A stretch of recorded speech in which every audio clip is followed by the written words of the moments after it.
Hi, I'm Jill McBride Baxter, and I've been a sports law attorney for 30 years, and a coach's kid, and a coach's wife. I get up every day to protect people, be an advocate, and their trusted advisor. Let's get after it!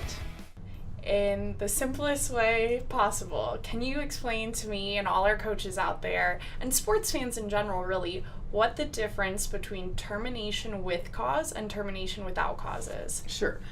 Termination without cause, which is actually the most common, which is you basically don't win enough games, or they're just not happy with your performance, one of the two things.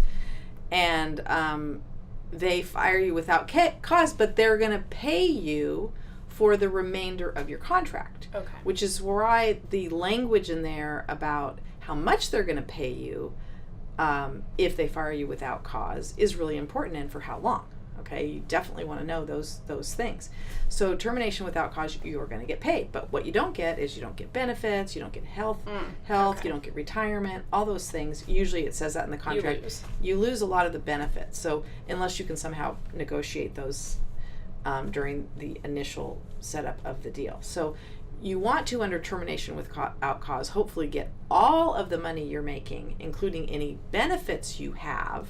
Okay. You know, like a car, cell phone, flights to the, coaches convention, things like that, cost you money, And so you want to try to get all those things in under the termination without cause section, so you can get as much, what do we call it, liquidated damages as possible.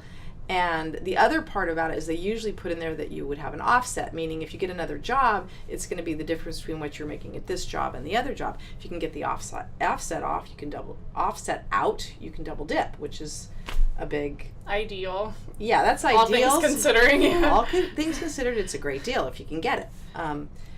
Now, termination with cause is you're not going to get paid. So you really want to know, in that section, you want really clear language. Okay. Why would I be fired for cause? It usually is somebody either commits a crime. Or violates an NCAA rule. But you have to say that it has to be a major NCAA violation. And I would prefer that it goes through an investigation before they can fire you for cause. Not just one person makes a decision, which I've talked about in other videos.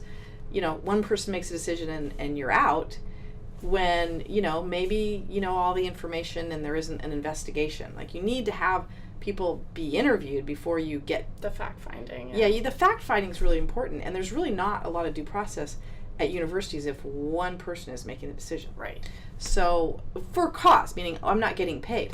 Or we've seen a lot of things recently in the news with situations like with what happened with Urban Meyer and not reporting properly, because you do need to report immediately to the Title IX coordinator if something bad goes on, and I'll talk about that. I'll do a whole video on that. But those are things you need to understand, that you can be fired for cause and you won't get paid. Well, that's a pretty cut and dry, black and white issue then. Yeah, behave. Thanks, Jill.